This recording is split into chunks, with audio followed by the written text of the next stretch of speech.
Esse é o Fora da Caverna Podcast, o podcast que não é tão animalesco quanto o Podpah e também não é tão chato quanto a conversa com Pedro Bial. Esse não é meu podcast de humor, é um podcast de entrevistas, mas é muito divertido e interessante. Então, se você quer ver uma conversa fora da caixa, assista o Fora da Caverna Podcast. Curta, compartilhe, engaje esse corte. Um grande abraço, tamo junto. Eu lembro de um corte que eu vi seu, naqueles debates que você faz na rua e que provoca as pessoas a te fazer mudar de opinião.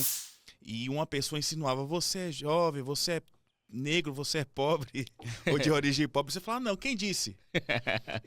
Ali é o que aconteceu. Você apenas provocou, você de fato não tem essa origem tão humilde, porque as pessoas imaginam de ver o negro, acham que. Não, minha família, evidentemente, nunca foi uma família de posses, né? Vamos dizer assim. Sim, Mas também nunca foi uma da família completamente pobre. Meus pais trabalhavam e trabalham ainda bastante, né? Então eles conseguem pagar seus impostos em dias e me deram uma boa condição. Evidentemente, eu não sou rico, não sou milionário, mas eu sou longe de ser das classes mais populares da sociedade brasileira, que com mais a gente conhece o nosso Brasil, mais a gente vê que tem muita pobreza radical mesmo no Brasil. sim, tava brincando antes nos bastidores aqui, que tinha eu, você, o seu assessor aqui, que também é um negro de direita. Eu falei que talvez fossem reuniu todos os negros de direita no Brasil nessa sala nesse momento. Tá Ah, acabando, hein? ainda hoje você é questionado por isso, por ser negro de direita. Sim, o que eu acho um absurdo, né? O assessor que você falou é o Jota, né? Com certeza o pessoal conhece. Se não conhece, peço pra conhecer. É o @sigalnegro. Faz um trabalho maravilhoso também, expondo as hipocrisias desse pessoal, seja da esquerda lacradora, seja da direita que tem bandido de estimação. O fato de ser negro de direita é algo que me marca, né? Desde que eu comecei na política, eu não consigo entender até hoje por que as pessoas ficam tão incomodadas, né? É, já que a gente julga que, né, eu concordo com isso, você concorda com isso, e as pessoas de esquerda dizem que concordam que as pessoas são iguais, né? Então, que Sim. branco e que preto são pessoas iguais. Então, se branco e preto são pessoas iguais, eles podem torcer pro Corinthians, ou pro São Paulo, ou pro Palmeiras, ou pro Flamengo, ser de esquerda, ser de direita, ser feminista, ser conservadora, mas para uma galera, a depender da cor da sua pele, você tem que ter um determinado pensamento político. E aí, né, tem aquele famoso artigo do Thomas Sowell, que hoje eu acho que ele se encontra no Mises Brasil, mas com certeza deve estar em outros veículos, que ele fala, afinal, quem são os racistas? Né? Se você coloca que, a depender da cor da pele de uma pessoa, ela tem que ter determinado posicionamento político, qual é a diferença de dizer, igual tinha nos Estados Unidos, por exemplo, que a depender da cor da sua pele, você tem que sentar na parte de trás ou na parte da frente de um ônibus. A depender da cor da sua pele, você tem que tomar água em determinado bebedouro. A depender da cor da sua pele, você tem que ter um determinado posicionamento político. Então, pra mim, isso é um absurdo. Não tem um problema com gays de esquerda, nem com gays de direita, nem com negros de direita, nem com negros de esquerda.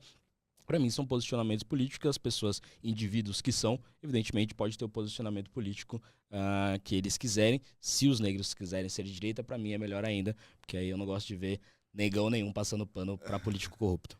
Cara, enquanto você falava, me veio agora à mente o pensamento de que talvez esse discurso dominante de que negro tem que ser de esquerda seja um sintoma do império cultural e do imaginário das pessoas da esquerda. Porque é o seguinte, eu acho que os caras, a esquerda bebe muito do discurso marxista de dizer de opressores e oprimidos, dominantes e dominados. Então, obviamente, o negro é um dominado, é um oprimido histórico. Então, eu vou defender vocês. Sempre que as pessoas respondem, falam que é racismo, você dizer que o negro tem que se posicionar politicamente, mas elas não. Eu acho que falta a boa parte da direita reconhecer esse domínio do discurso esquerdista, cara. Porque me parece um reflexo disso.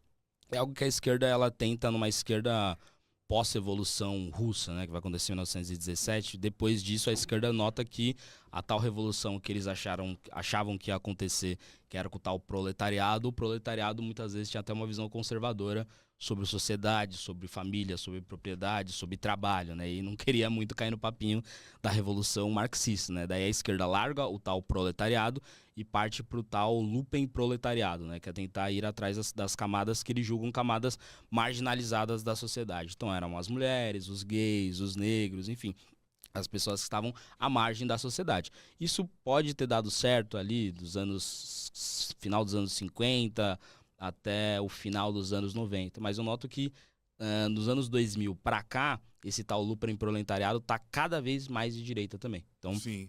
A gente fez a brincadeira que só tem 3 negros de direita no Brasil, eu, você e o Jota que tá aqui, mas evidentemente tem mais, né? A gente acabou de sair de uma eleição aqui em São Paulo, que um dos nomes mais fortes dessa nova esquerda, né? O nome mais forte da esquerda, evidentemente, é o Lula histórico no Brasil, mas dessa nova esquerda é o Guilherme Boulos, um dos caras mais votados da história do Brasil, que tem, enfim, não gosto disso, mas ele tem uma relevância gigantesca. Disputou uma eleição a prefeito, né, com 2 candidatos que eram mais à direita, que não eram tão conhecidos pelo público, né, o Ricardo Nunes, que agora está começando a ficar mais conhecido, e o Pablo Marçal, que na época do começo da eleição, a gente vai lembrar, estava pontuando muito pouco nas eleições, tinha uma taxa de conhecimento baixo, então o Boulos tinha tudo para ganhar, né, e se mesmo que perdesse, iria ganhar na periferia. O Boulos perdeu a eleição e perdeu em todas as periferias da cidade de São Paulo. A gente sabe que por conta da questão da desigualdade, uma questão histórica, socioeconômica do Brasil, as pessoas mais pobres do Brasil são pessoas negras. Ou seja, os negros não votaram no Guilherme Boulos. A gente vê isso acontecendo também em boa parte das capitais e das cidades que colocaram candidatos mais lacradores. Ou seja,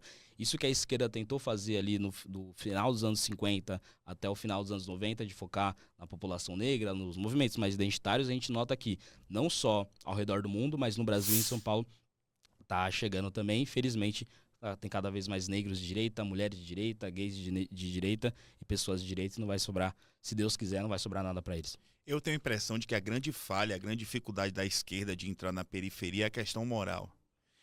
Eu acho que um dos únicos caras da esquerda que eu observei que tem um olhar mais aguçado e mais compreensivo para isso me parece Ciro Gomes. Só que ainda Ciro Gomes fala muito difícil, ao meu ver, pro cidadão médio, assim. Ele é muito...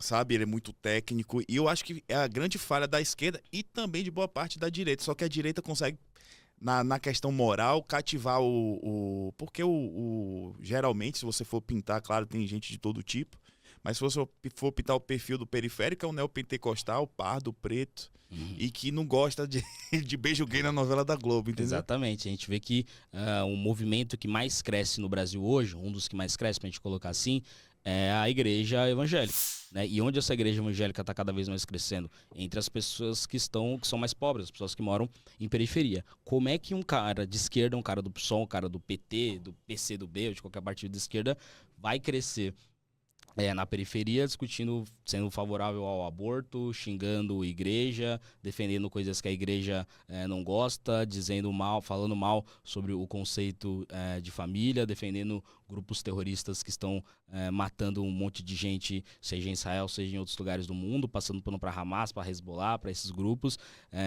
falando com aquele famoso hino nacional com o pronome neutro, ou seja, é completamente bizarro. Além da pauta moral, tem também a pauta de segurança pública. Sim. Que eu noto que é uma coisa que pega muito a periferia e pega muito, sobretudo, os negros, né? Que a galera acha que esse discurso do PSOL de que negro de que bandido é uma vítima da sociedade, que os negros viram bandidos, né? Segundo esse pessoal da esquerda, porque não tiveram oportunidades, eles acham que esse é um discurso que vai atrair os negros. Muito pelo contrário. Sim. Esse é um discurso que atrai cada vez mais pessoas brancas e ricas.